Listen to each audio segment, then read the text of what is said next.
اور یہاں پہ میں ایک بات بھی کلیئر کر دوں، میں نے مختلف مواقع پہ یہ کی ہے، یہاں پہ بھی کرنا اس کو ضروری سمجھتا ہوں. دیکھیں ہم لوگ بڑے فخریہ طور پہ یہ بات کرتے ہیں کہ ہم نبی علیہ السلام کی امت ہیں، بڑے خوش نصیب ہیں، اگلے انبیاء کو بھی یہ خوش نصیبی حاصل نہیں ہوئی.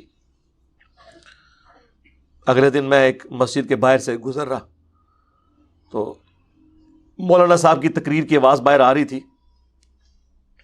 اور اس تقریر کا لب لباب یہ تھا کہ کام چک کے رکھو، تسی حضور دی امت ہو تو آڈے ورگا کوئی بھی نہیں ہے، تم جیسا تو کوئی بھی نہیں ہے، جو مرضی کرو. تو اب اور وہ آیت پڑھ رہا کنتم خیر امت، آگے بھی پڑھنا تم سب سے بہترین امت ہو، بغیر کسی کام کے ہی بہترین ہو، بغیر کوئی ڈیوٹی کیے ہوئے. کوئی ڈیوٹی بھی تو لگے گی نا، منصب کے بغیر کوئی شخص ہو سکتا ہے؟ ہم امت میں 4 بندوں کو سب سے افضل مانتے ہیں، حضرت ابو بکر، عمر، عثمان و علی. کیوں؟ خلفائے راشدین ہیں. سب سے بڑا ٹائٹل بھی ان کو اس لیے ملا ہے کہ انہوں نے وہ بڑے ٹائٹل والی ذمہ داریاں نبھائی ہیں، حکومت چلائی ہے نبی علیہ السلام کے بعد. یہ مرتبہ باقی صاحب کو کیوں نہیں ملا؟ کیونکہ وہ اس لیول تک نہیں پہنچے. تو جو جتنے اونچے لیول پہ پہنچا اس کی ذمہ داری بھی تو اتنی بڑی تھی نا.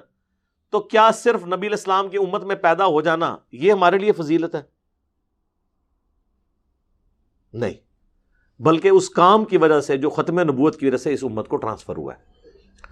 کنتم خیر امت اخرجت للناس تأمرون بالمعروف وتنہون عن المنکر، تم بہترین امت ہو جو لوگوں کے نفع کے لیے نکالے گئے، تم نیکی کا حکم دیتے ہو، برائی سے روکتے ہو، نبیوں والا کام کرتے ہو. اس لیے تمہارا سٹیٹس انبیاء کرام کے ساتھ ہوگا قیامت والے دن، جنت میں انبیاء کا پڑوس ملے گا.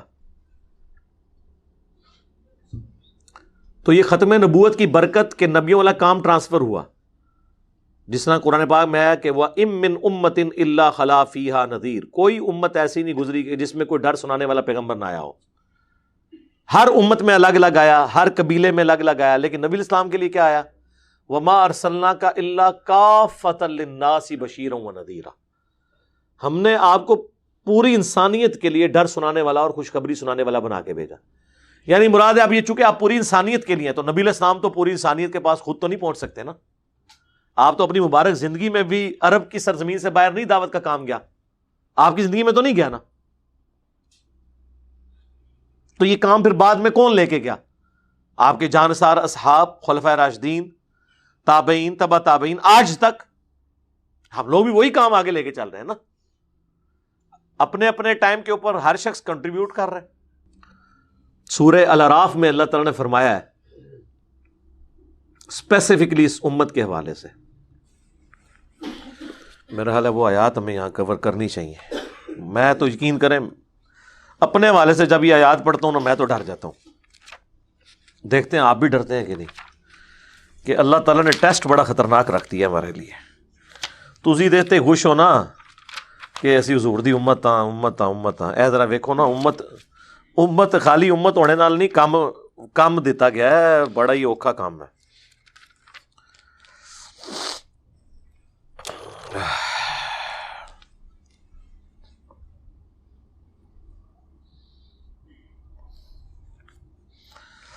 سنیں جی، آیت نمبر ہے 157 سورۃ الاعراف. الذین یتبعون الرسول النبی الامی، وہ لوگ جو کہ پیروی کرتے ہیں اس امی نبی کی، رسول کی، جو ام القرا، بستیوں کی ماں، مکے میں آئے. یا امی اس اعتبار سے کہ آپ نے کسی انسان سے کوئی علم حاصل نہیں کیا، اللہ نے آپ کو ڈائریکٹ سکھایا. الذی یجدونہ مکتوبا عندہم فی التوراۃ والانجیل، اور یہ وہ پیغمبر ہیں جن کا ذکر لکھا ہوا یہ پاتے ہیں تورات میں بھی اور انجیل میں بھی. یعنی اگلے انبیاء کی کتابوں میں ان کے بارے میں پروفیسیز موجود تھیں کہ ان پہ سلسلہ نبوت ختم ہونا ہے. یأمرہم بالمعروف، یہ انہیں حکم دیتے ہیں نیکی کا، وینہاہم عن المنکر، اور انہیں روکتے ہیں برائی سے، وَيُحِلُّ لَهُمُ الطَّيِّبَاتِ، اور پاکیزہ چیزیں ان پہ حلال کرتے ہیں، وَيُحَرِّمُ عَلَيْهِمُ الْخَبَائِثِ، اور جو گندی چیزیں ہیں وہ ان پہ حرام کرتے ہیں. وَيَضَعُ عَنْهُمْ إِصْرَهُمْ وَالْأَغْلَالَ الَّتِي كَانَتْ عَلَيْهِمْ، اور جو ان پہ بوجھ پڑے ہوئے تھے، خام خواہ کی خود ساختہ شریعت جو مشرکین عرب نے بنا رکھی تھی، اور ان کے گلوں میں جو طوق تھے غلامی کے، وہ ان سے دور کرتے ہیں۔ کتنی خوبیاں اللہ کے نبی کی بیان ہوئی ہیں۔ ایک آیت ابھی مکمل نہیں ہوئی، آیت آگے چل رہی ہے۔ نبی امی ہیں، ان کا ذکر تورات اور انجیل میں ہے، نیکی کا حکم دیتے ہیں، برائی سے روکتے ہیں، حلال چیزوں کو، پاکیزہ چیزوں کو حلال کرتے ہیں، خبیث چیزوں کو حرام کرتے ہیں، اور ان کی گردنوں میں جو طوق تھے غلامی کے، ان کے کندھوں پہ جو بوجھ تھے غلط شریعت کے، جو وہاں پہ ٹوٹی پھوٹی شریعت چل رہی تھی، وہ اتارتے ہیں۔ اونٹ تو آڑی باری آ گئی ہے۔ فالذین آمنوا، پس جو بھی اس نبی پر ایمان لے کر آئے، آمنوا بہ، اس نبی کے ساتھ، وعزروہ، اور اس نبی کی عزت کرے، ونصروہ، اور ان کی مدد کرے، واتبعوا النور الذی انزل معہ، اور پیروی کرے اس نور کی جو ان کے ساتھ نازل ہوا، قرآن۔ اولئک ھم المفلحون، تو ایسے لوگ پھر ہیں فلاح پانے والے۔ نبی علیہ السلام نے کوئی فوڈ چین نہیں شروع کی، آپ کا مشن، اللہ نے فرمایا کہ اس نبی پہ جو ایمان لائے گا، ان کی عزت کرے گا اور ان کی مدد کرے گا اس مشن میں، جس مشن میں یہ آئے ہیں، توحید کی دعوت دینے کے لیے، اللہ کا تعارف کروانے کے لیے،